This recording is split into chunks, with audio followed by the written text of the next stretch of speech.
আস্তে আস্তে। বাড়ির দেখা আছে মনে হচ্ছে, ওই যে সামনেরটা। হ্যাঁ বাড়িটা আছে ওই যে।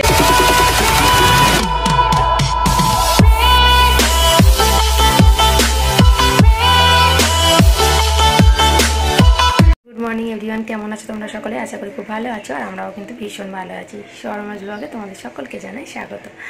সো আবারও একটা নতুন ব্লগ নিয়ে চলে এসেছি। তো এখন বাজে সকাল 6:20, আমরা উঠেছি 5:30টায়। তো মেয়ের আজকের এক্সাম শেষ, তো ফুল মুডে আছি আমরা। তো এই যে মেয়ে সকাল সকাল উঠে এই যে পরীক্ষার পড়তে বসে গেছে। পরীক্ষাটা হয়ে গেলে ও বেঁচে যাবে, সত্যি ও বেঁচে যাবে, আমিও বেঁচে যাবো। কেননা প্রতিদিন আজ 1-1.5 মাস হয়ে গেল এরকম লাগাতার চলতে রয়েছে। রাত্রির 12টা 2টো 1টা, মানে কোনো টাইম টেবিল নেই, পড়েই যাচ্ছে। আবার ভোরবেলা প্রচণ্ড ওর উপরের দিয়ে চাপ যাচ্ছে, আমি চাপ দিতে বাধ্য হচ্ছি, কেননা ক্লাস 6-এ পড়াটা ভীষণই চাপের। তো যার জন্য ওর উপরে প্রচণ্ড প্রেশার পড়ে যাচ্ছে। তো যাই হোক, আজকে থেকে অন্তত 15 দিন তো বন্ধ থাকবে, রেহাই বলছে রেহাই। তো 15 দিনের মতো বন্ধ থাকবে, তারপরে আবার চিন্তা, যুদ্ধ তো করে এলো, ফলাফল কি হবে ভগবান জানে। তো দেখা যাক কি হয়। তো খুব খুশি আজকে পরীক্ষা দিয়ে আসার পরে। ওর চিন্তা ভাবনা আছে যে মানে এক্সাম দিয়ে আসবে, এসে ও খেলতে যাবে। কেন কি আজ 1.5 মাস হয়ে গেল, সরস্বতী পূজা আছে 26 তারিখে না 27 তারিখে। তো সেই জানুয়ারি 27 তারিখ থেকে আজ মার্চের 15 তারিখ আজ পর্যন্ত, আজ 1.5 মাস হয়ে গেল ও এখনও খেলতে যায় না। বাস্কেটবল খেলতে যায়, তো খেলতে যায়নি। তো ও এসে বলেছে আজকের আমার প্রথম কাজ, মানে এক্সামটা দেবো শেষ হবে, মানে আজকে আমি আগে খেলতে যাব। তো আমি যে ঠিক আছে, তোর কথাই থাকবে। তো চলো ওকে রেডি করি, কেননা 6:22 হয়ে গেছে। ও একটু পড়ে নিক, তারপরে আমিও রেডি হয়ে যাই। ঘরের সমস্ত কাজ আমার কমপ্লিট হয়ে গেছে, ঘর ঝাড়ু ঘর মোছা সবই হয়ে গেছে। আর এবার ওকে রেডি করব আর ওকে পাঠিয়ে দেব। তো চলো আগে রেডি হয়ে নিই, ওকে রেডি করে দিই, তারপরে আবার দেখা হচ্ছে। চলো রেডি হয়ে গেছে, দেখতেই পাচ্ছ। কটা বাজে? 6:57 বাজছে। তো এবার বেরোবে। তো তোমাদের সাথে ওর এক্সাম শুরু হওয়ার জার্নিটাও শেয়ার করেছিলাম, আর এক্সাম আজকে লাস্ট ডেট, সেটাও তোমাদের সাথে শেয়ার করছি। ওকে সবাই আশীর্বাদ করো, যাতে এক্সামটা তো দিল, আজকে লাস্ট এক্সাম। তো ও যেন বেকার সায়েন্স, ওর সায়েন্স একদমই পছন্দ না, ওর সোশ্যাল সায়েন্স ভালো লাগে। তো যাই হোক, সবাই আশীর্বাদ করো, যাতে এত কষ্ট করে যে এক্সামটা দিল তার ফলটা যেন ভালোই আসে। তো চলো ওকে বাসে তুলে দিয়ে আসি। মেয়েকে স্কুলে বাসে তুলে দিয়ে এই জাস্ট ঢুকলাম, এখন বাজে 7:30। মেয়েকে তুলে দিয়ে বাজারে গেলাম, সবজি কিনলাম, কিনে তারপরে বাড়ি আসতে 7:30 এখন বাজে। তো সকাল থেকে এক পোস্ত তো যুদ্ধই হয়ে গেল, মেয়েকে স্কুলে পাঠানো আর যুদ্ধ করার সমান। সেই 5:30টায় উঠেছি, 5:30 থেকে ওকে যতক্ষণ না স্কুলে বাসে তুলে দিই, মনে হয় কি কখন কি করব, তাড়াতাড়ি করে সব ঝটাপট করে কাজ করতে হয়।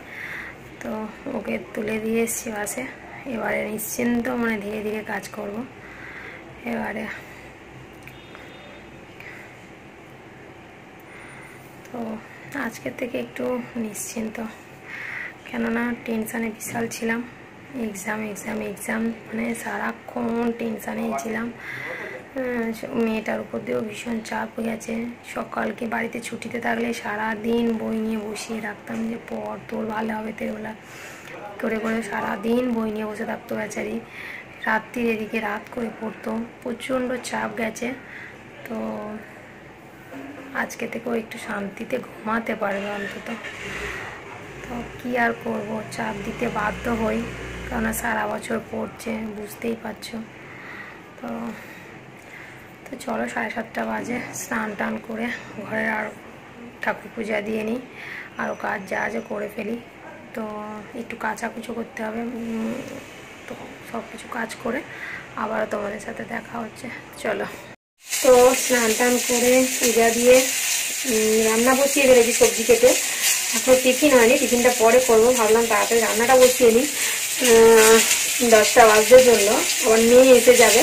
তো এই যে মাছের ঝোল করছি পাতলা করে, গরমের সময় একটু ঝোল ভাত না হলে হয় না, আর শরীরটাও খুব একটা ভালো নাই গরমের মধ্যে, তো ওই জন্য মাছের ঝোল হবে। এই যে ঝিঙে দিয়ে ডাঁটা দিয়ে আর মাছের ঝোল হবে, আর কলমি শাক ভাজা করবো, আর কালকে টকের ডাল আছে। টকের ডাল আমার খুবই পছন্দের একটা জিনিস।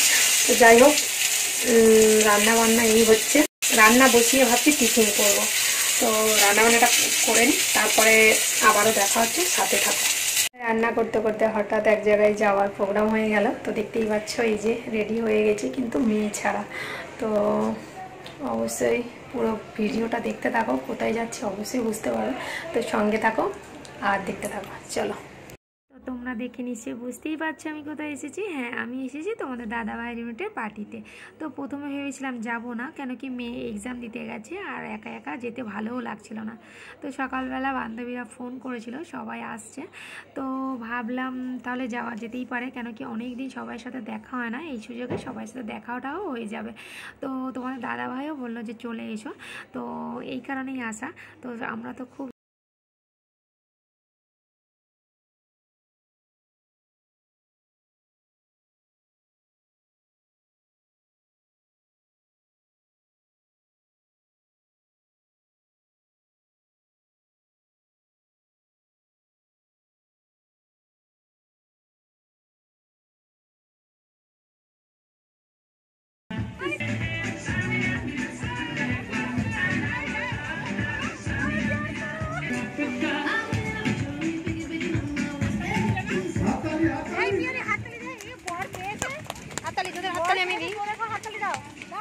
পিয়ালিকে ভালো করে দিই।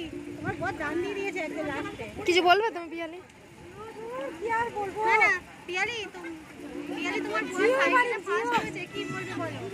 জিও বাড়ি, আসলে বাড়ি হ্যাঁ। ওরে গো মামা, অন্ধকারে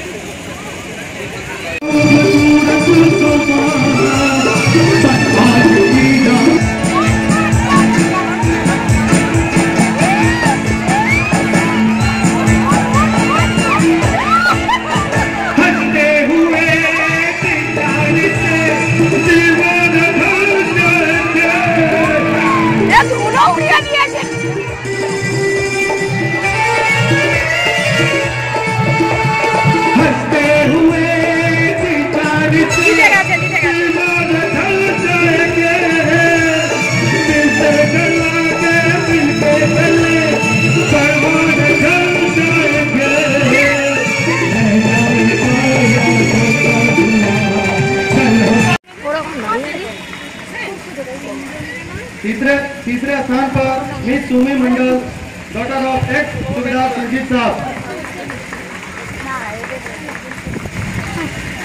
वो साइकिल रेस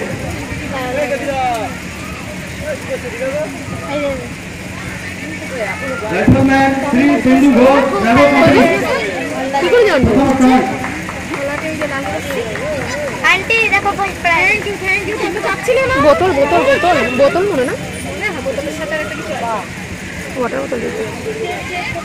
द्वितीय स्थान हवलदार सुशांता बारिक, ब्रावो कंपनी।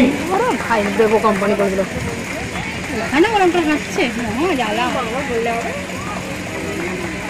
তুমি তো জেলে বাবা আমার বাড়ির জন্য এই বলবে বলবো বল জোরে জোরে দিয়েছে দাদা আমাকে দুদিন ধরে ছোট উল্টো পাল্টা না বকে তার জন্য সেন্ট দিয়েছে এই কি বলেছে জানো বাড়ি আমরা বলেছি এরা গেছে বলে কি ওরা বুড়ো হয়ে গেছে শর্মার सुई धागा रेस মা আমি एक सर्विस में কথা বলি নেই। नायक एलपी महतो।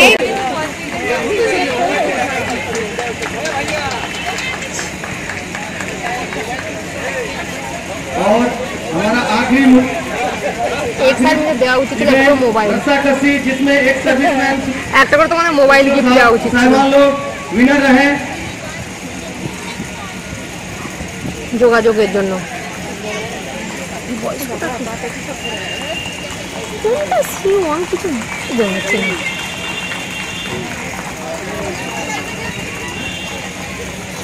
ও ওটা C1 নাকি?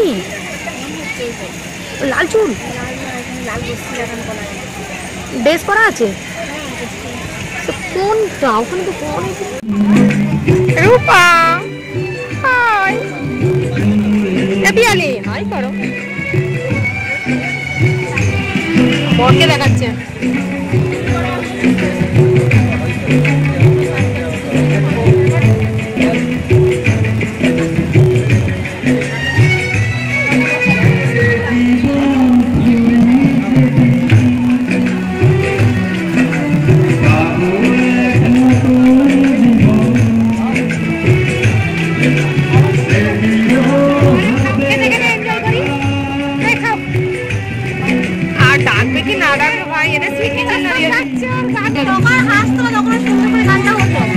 দুজনে দেখাতে কি করে কি করে না তো কি হয়েছে?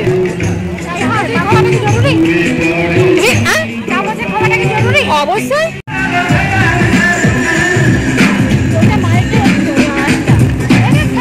বাড়ির কি অবস্থা, বাড়ি গিয়ে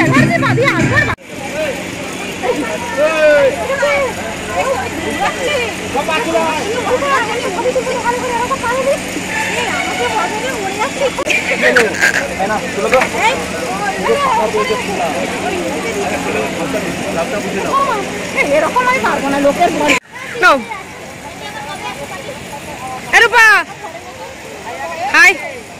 ফাইনালি বাড়িতে ঢুকলাম, গিয়েছিলাম পার্টিতে, দেখতেই পেয়েছো তো বরের ইউনিটের পার্টি ছিল আজকে, রেজিং ডে ছিল, তো সব ফ্যামিলিদের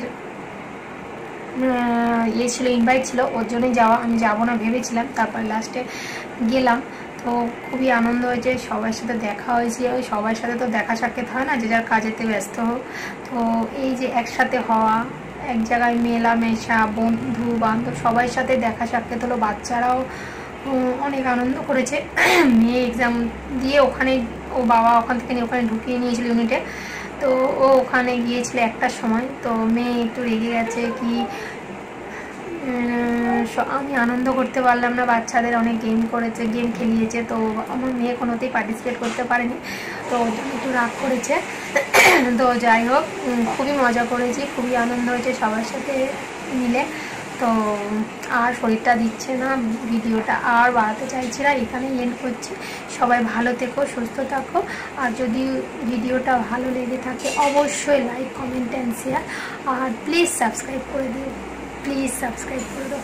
তো চলো আজকের মতো টাটা, আবার নেক্সট ব্লগে খুবই তাড়াতাড়ি দেখা হচ্ছে, আবার একটা নেক্সট ব্লগে, তো বাই।